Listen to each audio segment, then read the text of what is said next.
Bienvenidos al debate en Razón de Estado. Hoy nos acompañan Luis Miguel Reyes, director del área social de Fundación Libertad y Desarrollo, Dafne Posadas, directora de Estudios Internacionales de la Fundación Libertad y Desarrollo, y Goyo Saavedra, abogado y analista. Bienvenidos los tres a Razón de Estado.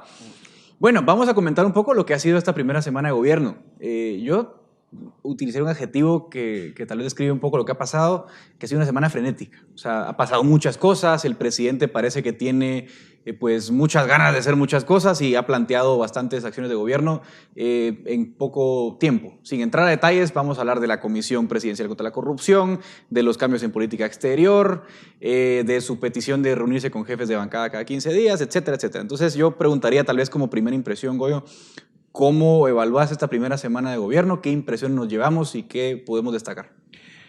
Yo tengo una impresión positiva. Me parece que las acciones que se han tomado son acciones que pueden fortalecer y que dan para seguir creciendo. Son acciones también que generan satisfacción en la población, hay que decirlo. La reversión de estos nombramientos y de los temas de política exterior es clave. Es algo que se reclamaba desde grupos académicos y personas que tienen mucha experiencia en el servicio exterior y que ha sido contundente en una respuesta de gobierno que es atinada en una dirección concreta. La reapertura también de relaciones con el Reino de Suecia también es positivo, ha sido un donante tradicional y parece que pues con eso pues va cambiando lo que era la tónica del gobierno anterior, que también hay que decirlo, en la última semana lo que vimos fue una salida que pinta de pies y cabeza al gobierno saliente de Jimmy Morales, ¿verdad? Con un bochorno en la forma en que se retardó la ceremonia de traspaso de mando y con una serie de irregularidades que también pues, fueron la herencia concreta que hoy nos permite ver pues, con todavía mejores ojos, ver un presidente con mucho ánimo, que ha sido noticia continuamente, que ha tratado de posicionar los temas y que está articulando esta visión a partir de los temas de corrupción, a partir del tema económico, con anuncios importantes de temas en inversión en conjunto con Estados Unidos y otros temas vinculados a vivienda, que parecen muy positivas al sector y a la economía, y el tema del servicio exterior, ¿verdad? Sí, uno tiene la impresión de que el presidente Giammattei entiende muy bien que venimos de una figura presidencial muy deteriorada. O sea, probablemente el presidente peor evaluado de la era democrática. Las últimas encuestas lo daban en 18-16% de aprobación, muy baja aprobación. Los actos de última hora en Cancillería habían sido muy complicados, Dafne, y de alguna forma creo que Cancillería fue una de las carteras más polémicas al final del gobierno Morales, y ahora creo que es uno de los puntos donde el presidente Giammattei le pone más énfasis, y ya lo mencionaba Goyo. Primero, rompe relaciones con Venezuela, pero al tiempo que lo hace, se da el Reino de Suecia, además de muy buen gesto, que es un estado importante. Yo sé que hay alguna polémica en torno a algunas decisiones digamos, de la cooperación sueca, pero en términos generales es un actor importante. Además, reinstala a mucha gente en Cancillería, revoca varios nombramientos. ¿Cómo ves esa parte de política exterior, Dafne? Edgar, me parece que el presidente Giammattei, desde su campaña y también desde los meses de transición que tuvo, fue muy enfático en que iba a mejorar la percepción de Guatemala para el mundo. En los últimos años, en los últimos meses particularmente, Guatemala tuvo una relación un poco más de fricción en las relaciones, en cuanto a relaciones internacionales y particularmente en temas, por ejemplo, cuando se rompen relaciones con Anders Kompass, etcétera, etcétera. Me parece que lo que está intentando hacer Alejandro Giammattei en conjunto con Pedro Grolo es precisamente pues, rearmar esa estructura de relaciones internacionales que tiene el país y particularmente presentando una postura que sea más o menos neutral y que presente la postura de un gobierno que es fuerte y que intenta ser armonioso en las relaciones internacionales. ¿Cómo leer, Luis Miguel, digamos, el enfoque que ha tenido el presidente Giammattei en materia de seguridad? Segundo día de gobierno, estado de prevención en Misco y en Zacatepeques, de alguna forma municipios con altos índices de criminalidad, extorsiones, etcétera. Pero también, por otra parte, vemos a un presidente un ministro de Gobernación que reinstalan a varios cuadros que la administración anterior había removido. Recordemos que hubo como 3 camadas de destituciones masivas en la cúpula de la policía durante la gestión de Enrique Gedenhardt. Y, por ejemplo, se reinstalan puestos importantes. Por ejemplo, a Yotzade García, de antinarcóticos, a Erwin Mayén, director interino. Es decir, hay cuadros que vuelven. Entonces, sí, uno ve una política de seguridad quizás más, digamos, enérgica que antes, también con una búsqueda de declarar a las pandillas, digamos, grupos terroristas, etcétera. Pero al tiempo que uno ve se reincorporan también cuadros de gobernación. ¿Cuál es tu lectura en ese punto? Yo comparto esa visión optimista de Goyo y de Dafne porque me parece que estas dos decisiones contundentes en dos temas importantes que ha sido primero servicio exterior y luego gobernación, que básicamente lo que hicieron fue deshacer lo que había hecho el desastre de gobierno de Jimmy Morales, que fue básicamente reinstalar a estas personas que habían pasado por un proceso importante de capacitación en personas en las que el país había invertido dinero para poder tener una policía un poco más profesional y avanzar un poco, y que habíamos tenido un retroceso importante con Enrique Gegenhardt, que había hecho estos cambios sin mayor consulta, sin ningún sustento técnico. Entonces me parece importante dar marcha atrás con estos temas que el gobierno de Jimmy Morales había hecho. Creo que el tema del estado de prevención, si bien puede ser, digamos que hay alguna discusión técnica sobre si esto puede tener repercusiones a largo plazo en temas de seguridad, me parece que de entrada da una sensación de seguridad y por lo menos ayuda en temas de percepción de seguridad, que es un tema importante. Digamos, hay indicadores de seguridad y el tema de percepción es bastante relevante. Entonces, por lo menos ahí se puede dar un mensaje de que va a haber un Ministerio de Gobernación trabajando y que el gobierno está haciendo algo por el tema. Ahora, habrá que ver si el tema que me parece, creo que es más importante que el estado de prevención, que es el de recuperar un poco la institucionalidad de la policía que se había perdido, eso va a tener algunos efectos en otros indicadores, por ejemplo, en el índice de la tasa de homicidios, ¿verdad? Que es un índice importante, y en extorsiones, que es el índice que tal vez había tenido menos cambios a lo largo de los años. Sí, a ver, digamos en ese punto, digamos, no está exento de polémica la medida del presidente, porque los estados de prevención siempre tocan alguna vena sensible, especialmente por nuestros pasados recientes de dictaduras militares. Pero, digamos, Goyo, ¿tu lectura global cuál es? Digamos, porque, digamos, aquí hay como dos ideas en tensión. Por una parte, no abusar de los estados de prevención, pero por otra parte también la pérdida de confianza que tiene la gente con las instituciones de seguridad es muy grande. Entonces, una cosa que vimos fue que más o menos 2.700 llamadas se hicieron durante estos días. Entonces, ¿cómo zanjar esa polémica y digamos, dónde poner el balance?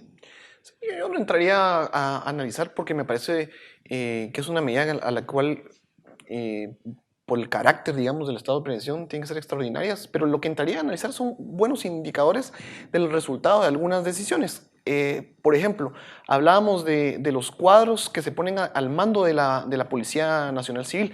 Son cuadros que en su perfil lo que vemos es que son de ese grupo de personas que con posterioridad a la instalación de la Policía Nacional Civil han venido profesionalizándose y construyendo una visión de seguridad democrática digamos, en convivencia con la idea de cómo trasladar el orden público, digamos, en la función de la policía. Es decir, cómo podemos generar seguridad democrática, que ha sido la tendencia, digamos, de esta policía más profesional, que es algo de lo que había tratado de revertir Degenhardt, o lo que se lamentó de que sin ninguna justificación se fueran desvinculando cuadros estratégicos en la policía.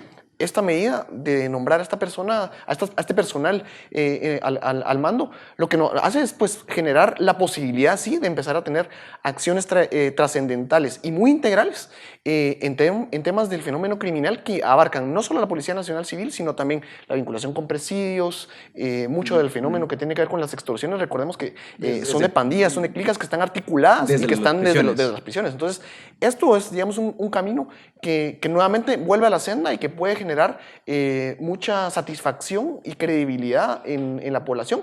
Fruto de ello vemos el aumento de las llamadas, la confianza en la institucionalidad, es algo que tenemos que seguir construyendo, y eso es lo que yo creo que se abre en esta semana que estamos viendo. Ojalá que las medidas contundentes de los hechos que se han ofrecido, pues, nos lleven a ese camino que Guatemala lo necesita, y esperemos caminarlo, verlo, ¿no? Dafne. Me parece además que Luis Miguel toca una palabra importante, que es percepción. Alejandro Yamatei durante esta semana lo que ha intentado es generar esa percepción de que hay un cambio de gobierno, de que las cosas van a mejorar en un futuro próximo, y eso es precisamente estas medidas. El estado de prevención son 6 días, no es que se pueda mejorar los niveles de inseguridad y violencia en esos municipios particularmente en 6 días, sino que sí toca una vena sensible, como tú lo mencionas, que es precisamente resolver estos problemas y quizá darle esa sensación a la población de que hay un cambio y que efectivamente se está procurando atender a las demandas sociales. Antes de pasar al Congreso, que me interesa tocar algunos temas allí, no podemos dejar de hablar de la comisión anticorrupción que ha montado el gobierno. Cuando uno ve la comisión, están el ministro de Gobernación, el ministro de Finanzas, la PGN, la Secretaría de Planificación de la Presidencia, etcétera, y un director ejecutivo. La sensación que tengo yo, no sé si la comparte Luismi, es que es otro enfoque contra la corrupción. Parece más bien una comisión de transparencia o anticorrupción en el sentido preventivo.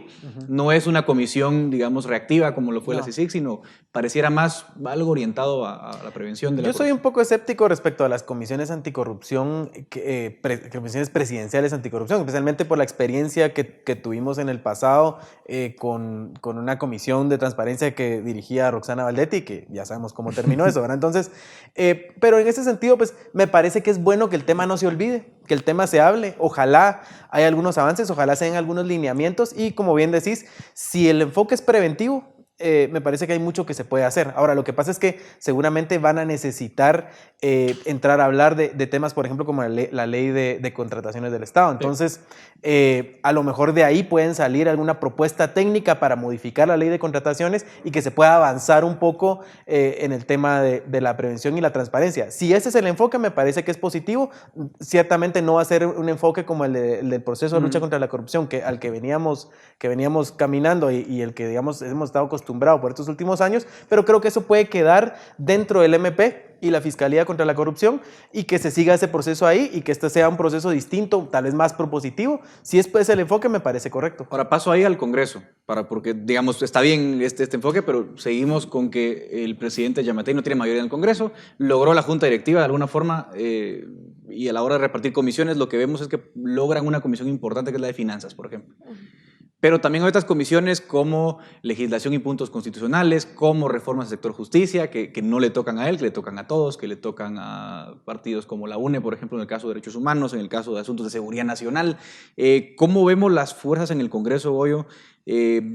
¿Qué sensación te deja esta repartición de comisiones? ¿Qué sensación te deja también el hecho de ver que el Congreso trata también de cambiar su imagen, aprobando la ley que beneficia a los bomberos, la ley que beneficia a las aerolíneas para que vengan a invertir? También el Congreso trata de dar un giro. El presupuesto de la PDH. La PDH que se hizo muy ágil.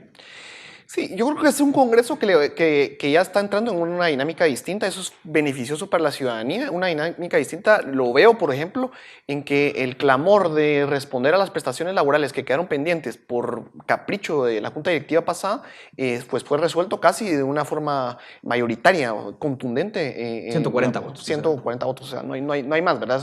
Es un llamado. Ahora, es muy difícil pensar que este esquema vaya a mantenerse o perpetuarse en el tiempo. Yo creo que va a ser un Congreso en donde el balance de la fuerza que logró la integración de Junta Directiva tiene que caminarse paso a paso y van a requerir la integración y la deliberación de distintos intereses, porque es un fraccionamiento muy amplio. Eso creo que lo seguiremos viendo, creo que está todavía calentando. El arranque y lo que pudimos ver hoy es la prisa por repartirse comisiones y poder tener cuentas de gasto, ¿verdad? Poder empezar a operar el Congreso. Ahora, beneficioso sí veo el bloque que se ha armado, la alianza o el acuerdo por Guatemala, integrado por 6 bancadas, por 26 diputados, y que, digamos, están ofreciendo una tónica de agenda legislativa muy, muy positivo, digamos, que después de la ausencia de una legislación por casi 3 años, podamos empezar a ver una agenda retomarse, una agenda que podría generar consensos y que definitivamente reúne en algunos de sus puntos muchos de los clamores más sentidos de la población. Eso lo veo positivo. Creo que no necesariamente son solo estos diputados, ellos la han ofrecido, la han puesto ahí, un acuerdo muy diverso, también hay que decirlo. Tenemos desde la bancada de Creo, digamos, en un espectro ideológico, hasta otras, digamos, que están, digamos, más hacia la izquierda, pero al final pensando en Guatemala, pensando en el país, creo que eso es lo que puede ofrecer esta legislatura, por lo menos en este primer año de gobierno. ¿Cómo es eso, Dafne? Este acuerdo por Guatemala, por ejemplo, yo lo que veo es que buscan, digamos, contrarrestar esa fragmentación de la que hago yo. Hay 19 bancadas y dicen, bueno, yo con mi bancada de 2, 3 u 8, en el mejor de los casos no puedo hacer mucho, entonces nos unimos más o menos en una coalición y lo que están planteando son una agenda muy ambiciosa. Leo sobre algunas: reforma a la ley electoral, reforma a la ley legislativa, reforma al sector justicia, ley de aguas, ley de competencia. Es decir, es una agenda bien ambiciosa, algunas de las cuales también van a venir propuestas por el Ejecutivo, pero más o menos ¿qué viabilidad tendrá esta alianza y qué tan permanente en el tiempo puede ser? Bueno, la permanencia, el tiempo lo dirá prácticamente, pero sí, yo creo que es un buen inicio y da una sensación de que precisamente se está articulando una especie de consenso dentro de las 19 bancadas que existen dentro del Congreso. Obviamente será de tocar algunos intereses políticos, particularmente plantear una agenda, como tú ya lo mencionas, una agenda que establezca puntos mínimos y que son fundamentales para el desarrollo de nuestro país. Además de eso, me parece también que el presidente Alejandro Giammattei sí está haciendo un esfuerzo por más o menos dirigir la política que se articula dentro del Congreso también. La idea de que se reúnan cada 15 días para discutir los proyectos legislativos también puede resultar muy positivo, porque al final de cuentas lo que se pretende a través de estas reuniones es esencialmente eso, que se pueda discutir o que se pueda presentar dentro de una mesa de discusión y que básicamente se puedan articular consensos. Al final de cuentas, de eso se trata en el Congreso, generar consensos que nos permitan articular una agenda que nos permita avanzar en puntos mínimos. ¿Hay razones para ser optimista, Luis? Yo no soy tan optimista con el Congreso. Primero porque me parece positivo que la UNE haya perdido la presidencia, pues la Junta Directiva del Congreso, pero me parece negativo que para hacerlo se haya tenido que pactar con personas, con bancadas como la UCN, ¿verdad? Que ya sabemos lo que es, y con personas como Felipe Alejos. Yo creo que sí es peligroso que la agenda legislativa del partido oficial se vea secuestrada por estos grupos que rodean hoy a la Junta Directiva. Ahí sí creo que hay que poner mucha atención a lo que está pasando, porque sabemos cómo opera esta gente y qué cosas piden a cambio de aprobar ciertas cosas. Ahí me parece peligroso. Y también gente de la UNE, disidentes de la UNE están metidos en la Junta Directiva. Entonces creo que eso es un problema.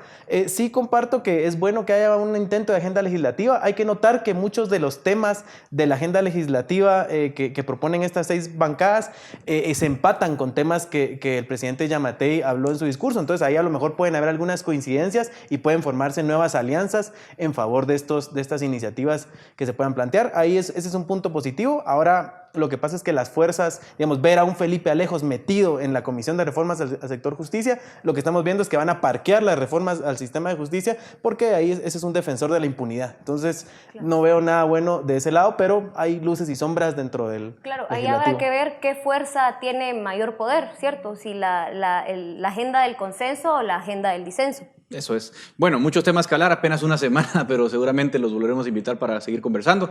De momento es hora de poner fin al debate en Razón de Estado.